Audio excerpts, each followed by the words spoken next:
Hello, I'm Emma-Louise Coffey, and you're welcome to the Dairy Edge, the Teagasc Dairy podcast. We're bringing you the latest information, insights and opinion to improve dairy farm performance. On this week's episode, Walsh scholar Clare Clabby explains what leads to success or failure when using sealer only at dry off, based on research trials carried out on Irish dairy farms.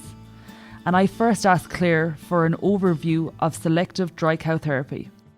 On the majority of herds in Ireland, blanket dry cow therapy is used. So this involves treating every cow in the herd with an antibiotic dry cow tube, with or without a teat seal. So what this does, it treats any infection that the cow might have, and it prevents any infection from occurring over the dry period. So this has been a very successful method, which is why it's used on the majority of herds and has been used for years. So however, one of the drawbacks of this is we're using antibiotics as a preventative measure, and using antibiotics to prevent a disease from happening is one of the major contributors to antimicrobial resistance. So I'm sure we've all heard of antimicrobial resistance by now in the news and such. So this is where your antibiotic is no longer effective in killing the bacteria that's causing a disease or infection. So basically you're left with no cure. So this is concerning from an animal and a human health point of view, and which is why we have legislation coming in January 2022 to cut back on our antibiotic use. And with that date in mind, Clare, you would have carried out some research looking at the idea of blanket versus selective. Give us some more insight into that research that you would have carried out. So selective dry cow therapy is where we just treat the cows that have an infection or that have a problem with an antibiotic dry cow tube, with or without a teat seal, whatever is used on the herd, and the remaining cows, your healthy cows, are dried off with just an internal teat seal on its own. So we're not using antibiotics to prevent an infection from occurring. So what we have done, so this was trial work we carried out in 2018 and 2019, and this was with Kerry Agribusiness in conjunction with them. So we had five spring calving dairy herds, and they all had a bull tank cell count of less than 200,000 for that year, so for 2018. And we took their milk recordings, so they had a minimum 4 milk recordings carried out. On average, there were 6 milk recordings carried out across 5 herds. And so using those milk recordings, we selected cows that were less than 200,000 all year. So they never once went over 200,000. They were always under 200,000. And we split those cows into 2 groups. So they're equal groups in terms of breed and lactation and when they were expected to calve. And so we dried them off. The first group just with an internal teat seal on its own, and the second group were dried off with an antibiotic dry cow tube and an internal teat seal. So all the cows were dried off by Teagasc personnel, so the dry off technique was the same across the 5 herds. And the day we dried off those cows, we took an individual sample from each quarter of each cow. So every cow had 4 milk samples taken from her, and we brought those back to the lab and tested them for what bacteria was present. So the farmers then managed them, however, they normally managed them across the dry period. So they were all housed on indoor cubicles and limed. And we followed those cows then in 2019 using the farm's milk recordings. And we took more individual quarter samples. So they were taken the first week to 10 days after the cow had calved, and we took a second sample then in the mid-lactation around 100 days in milk. So the results then, so looking across the 5 farms, the cows that were dried off with teat seal had a higher cell count and had a higher risk of an infected quarter compared to their comrades that were dried off with the antibiotic and the teat seal. So that was across the 5 herds, but when we looked into the 5 herds individually, so there was different kind of success stories. So one herd, it was very successful, and then kind of the polar opposite to that, then we had another herd where we can just say the teat seal failed, like it wasn't a success.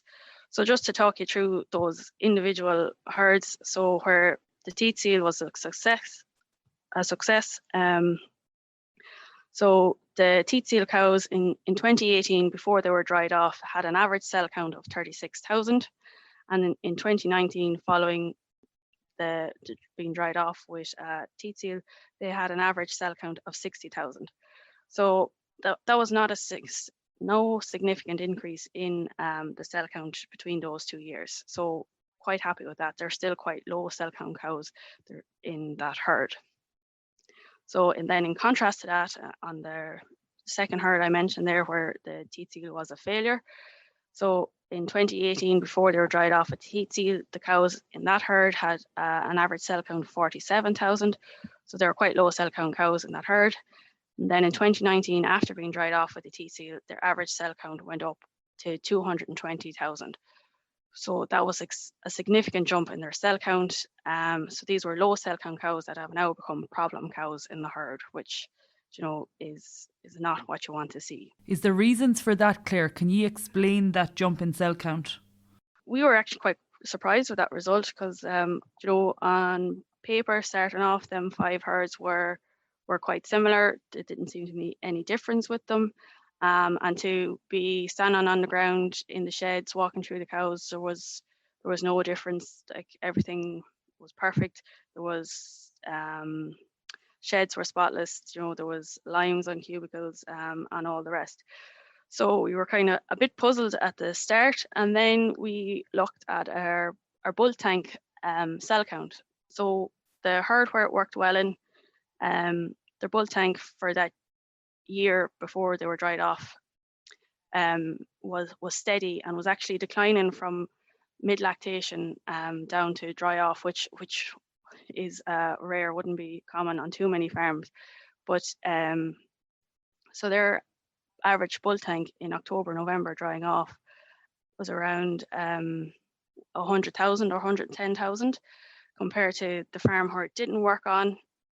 His bull tank in mid-lactation in 2018 was started to rise from around July on. It was slowly increasing, and while his bull tank never went over 200,000, when it came to drying off, he was up on 190,000. So he was almost at 200,000. So that's why we think that the herd effect is kind of more of a contributor to whether it's going to be a success or not. For example, like a cow with a cell count of 100,000 in herd A, is she going to have a higher or lower success compared to being in herd B, where maybe there's a higher prevalence of infection or higher risk of infection? So to look back at these two herds that you compare, the herd that has high success versus the herd that saw a dramatic rise in cell count. For the herd that was successful, the cell count declined from mid-lactation, and you explained that is an unusual occurrence. You would expect, presumably you expect it to hold steady or rise. In a normal situation, that steady cell count or a rise in cell count, is that a result of the natural decline in milk yield into later lactation?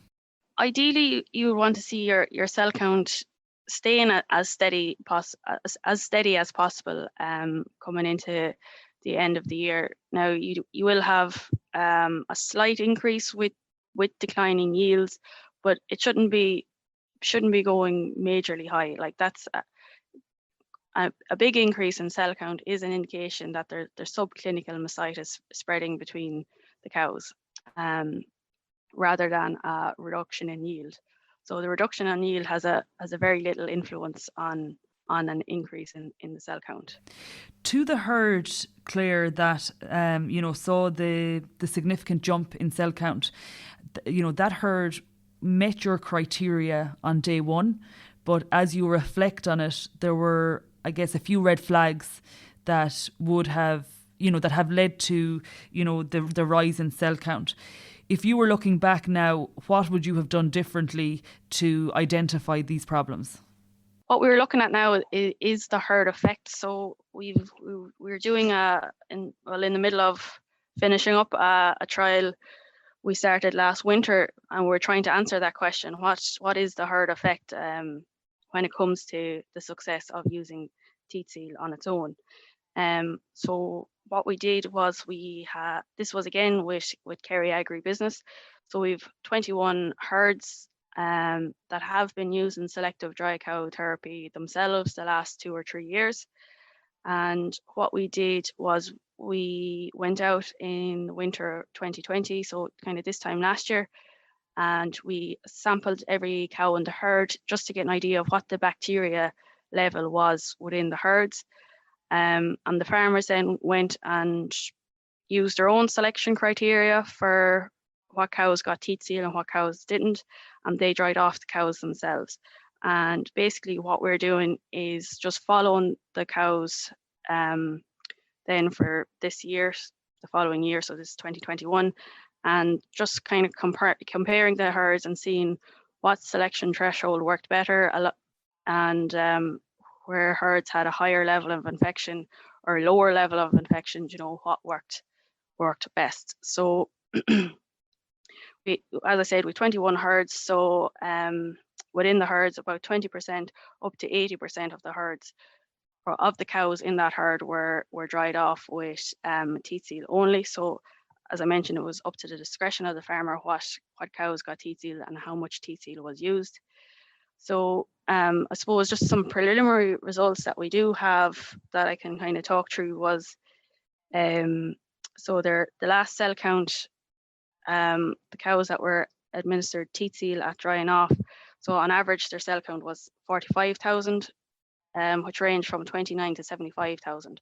So low cell count cows in the herd, and that milk recording was taken on average 30 days before that cow was dried off. And then for the following lactation, so the first milk recording in 2021, those teat seal cows had an average cell count of 130,000, and that was taken up to 30 days in milk on average. So we don't have any more results on that yet at the minute. We're just waiting for the final few milk recordings to come into us before we do a full lactation analysis on it. So Claire, you mentioned, there were 5 spring calving herds that you and other Teagasc personnel dried off, as part of the selective dry cow examination. Being across a number of different farmyards at that time of year, what were the most important practices as you see them for successful dry off in order to achieve little or no infection in the subsequent lactation?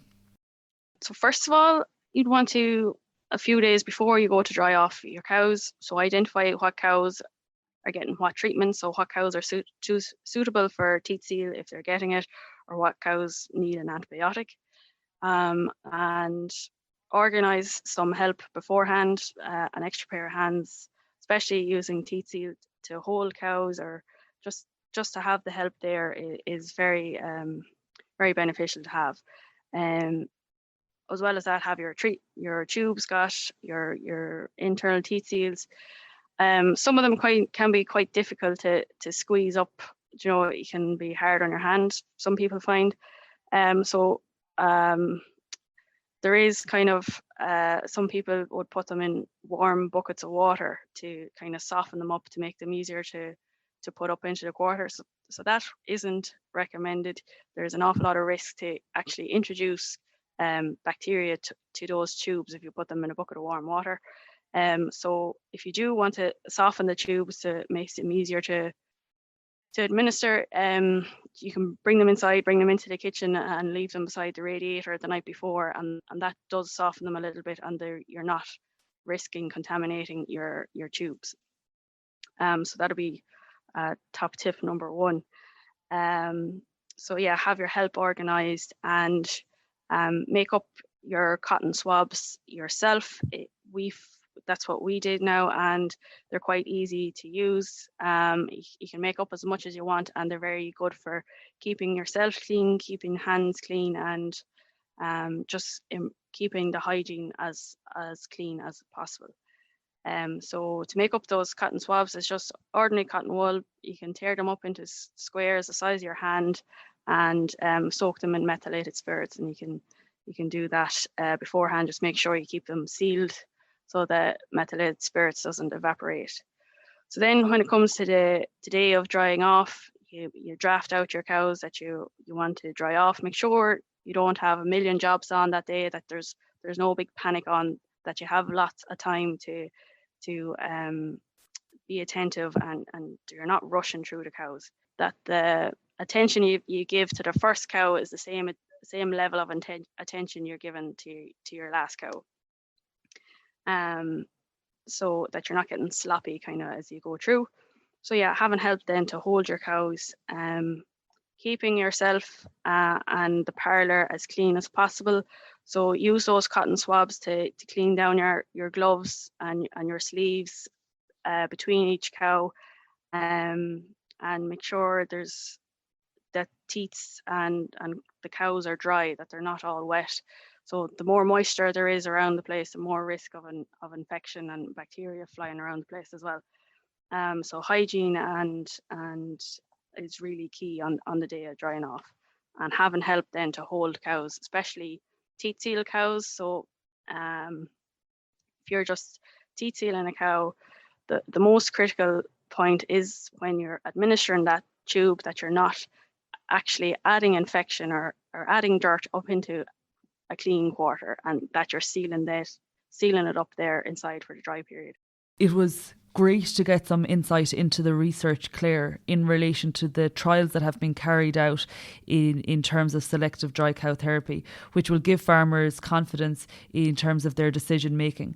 I think that farmers need to be really, really prudent in terms of the decisions they make and the cows they select for selective dry cow therapy, particularly in what you're saying. So some farmers, they look the same on paper, and invariably one of these farms ended up with a much higher cell count after dry off, which is something that is not desirable, and it is a risk as we move closer and closer to having to use selective dry cow therapy as a mandatory practice.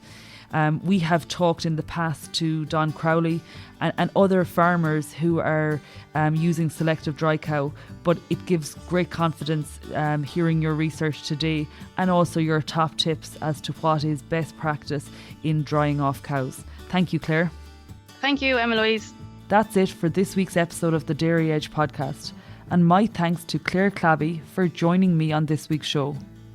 Don't forget to rate, review and subscribe to the podcast.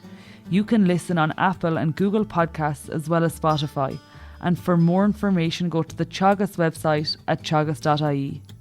I'm Emma-Louise Coffey, and join me next time for your Dairy Edge.